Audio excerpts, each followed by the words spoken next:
of you might be familiar with these two images, which have been all over the news this week.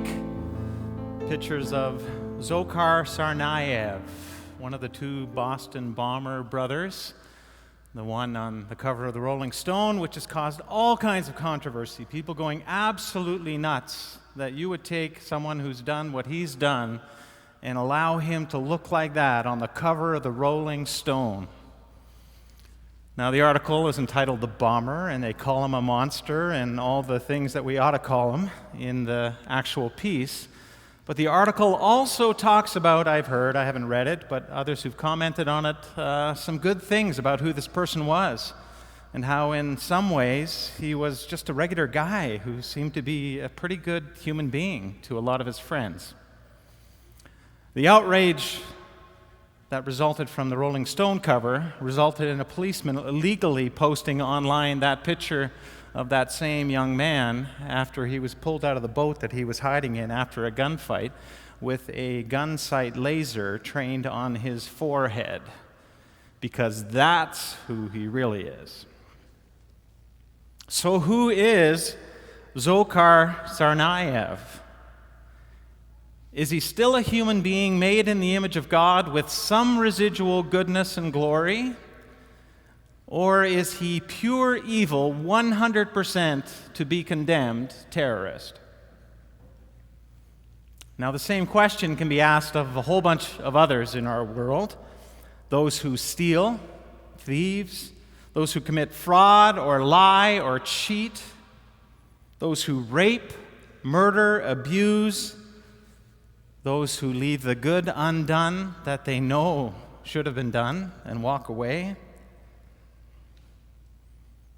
So are some people just bad seed that need to be weeded out and destroyed? And why, God, this kind of a world? Why did that story ever have to happen in your great providential plan, holding all things? Didn't you make a good world? And aren't you all-powerful and loving? And why then, if you are, don't you root it out right now and stop? Stop it all. Is this way really your best way? To a questioning humanity, and to a people who are wondering why God allows this world to, patiently it seems, allows this world to play out the way he does, a parable told by Jesus, God's Son. The only, or one of the only parables where Jesus actually comes back later in the day and explains what the parable means. The parable first. God's kingdom is like a farmer who planted good seed in his field. That night, while his hired men were asleep, his enemy sowed thistles all through the wheat and slipped out before dawn. When the first green shoots appeared and the grain began to form, the thistles showed up too. The farmhands came to the farmer and said, "Master, that was clean seed you planted, wasn't it? Where did these thistles come from?" And he answered, "Some enemy did this." The farmhands asked, "Should we weed out the thistles?" And he said, "No. If you weed them, you'll pull out the wheat too. Let them grow together until the harvest time. Then I'll instruct the harvesters to pull up the thistles and tie them in bundles for the fire. Then gather the wheat and put it in the barn." And then a little bit later in the day, his explanation.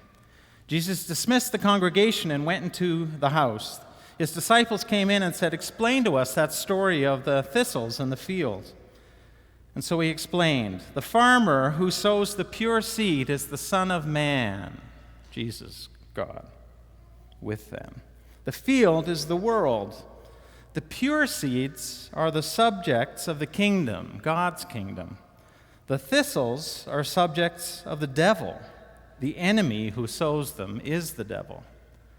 And the harvest is the end of the age, the curtain of history, and the harvest hands are angels." The picture of thistles pulled up and burned is a scene from the final act. The Son of Man will send his angels, weed out the thistles from his kingdom, pitch them in the trash, and be done with them. They're going to complain to high heaven, but nobody is going to listen. And at the same time, ripe, holy lives will mature and adorn the kingdom of their Father. Are you listening to this? Jesus says. Are you listening to this? Really listening? An ominous parable, or it ought to be. In this world, there is good and bad seed. The good is sown by God, the bad is sown by the devil, according to Jesus. The two are now being allowed to grow together, but soon there will be a harvest where the weeds will be burned, no matter how much they complain, and ripe, holy lives will mature and adorn the kingdom of their Father. Period. End of parable. Jesus spoke it then. He re-speaks it now by His Spirit to us. I'm starting to tremble just hearing it, those words. I don't know about you, but do you know where the line between wheat and weed is exactly? Can you tell me?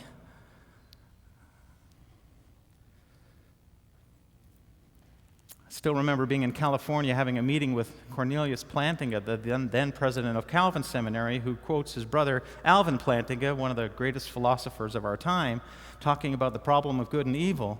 And Neil leans forward across the table and says, "My brother Alvin says good and evil in our world are like this. Intrinsically, inexplicably intertwined with one another."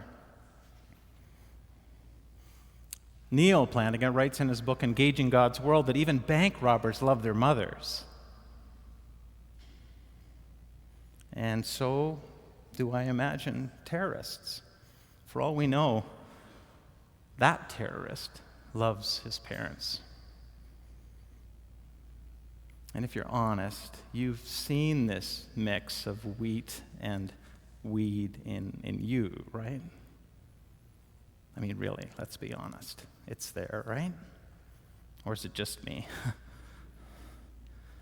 Capable of contemplating incredibly good things and incredibly depraved things. Recall those thoughts that nobody knows you have.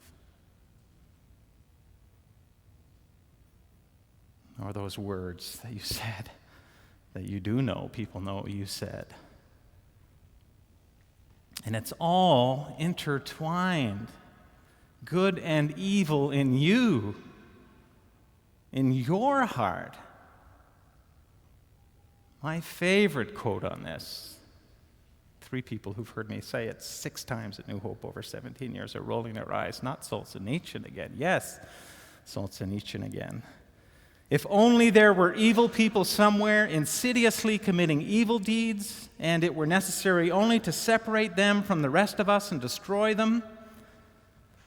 But the line dividing good and evil cuts through the heart of every human being. And who is willing to destroy a piece of his own heart? God isn't. He's not willing to destroy evil right now, because pulling it out of your heart right now will kill you. He's willing to wait. He knows that a good harvest is coming and that evil will be dealt with at that time. So, there is this intractable intertwinedness of good and evil in all of us, and for some mysterious reason, it's God's chosen and therefore believing God knows it all best way. How could that be best?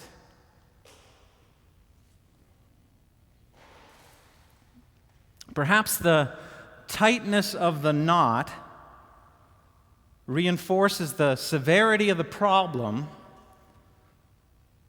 therefore leaving us desperate to have somebody outside of us come and untie it so that we can be saved. We cannot fix ourselves when it comes to the problem of sin and brokenness and evil and depravity in our very human lives. Solomon, it's the part where I need you. Come on up. We never do demonstrations at New Hope. Clean water, paint stain. Okay, if you could just stand on the side over here. Yeah, that's it, right over here. And take that and pour it into there. Two things I want you to do. One, pour it in. Oh, whole thing. Pour the whole thing in. Dump it. Okay. And then the other thing is take it back out again. I don't think you can, right? Okay, thanks. Give me 5. Awesome.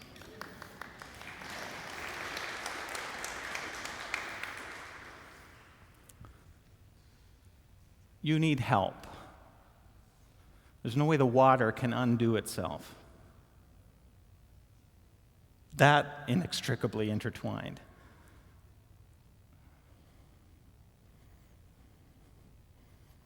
We need a chemist, a wise farmer, a good God to save us from that. The Apostle Paul writes about his depravity. He called himself the chief of sinners.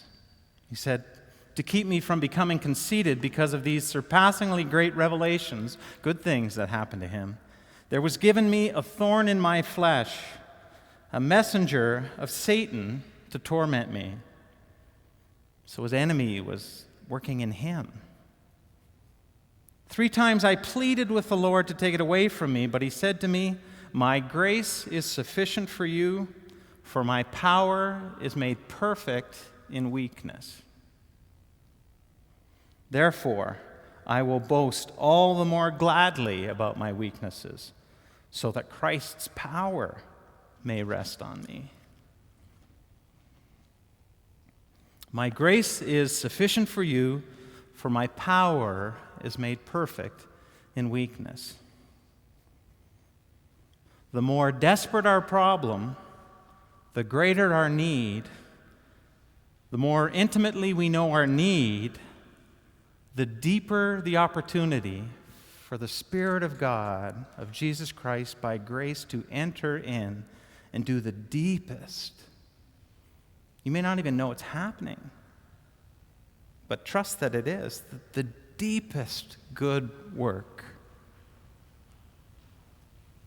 of restoring, of healing, of keeping you for that harvest day.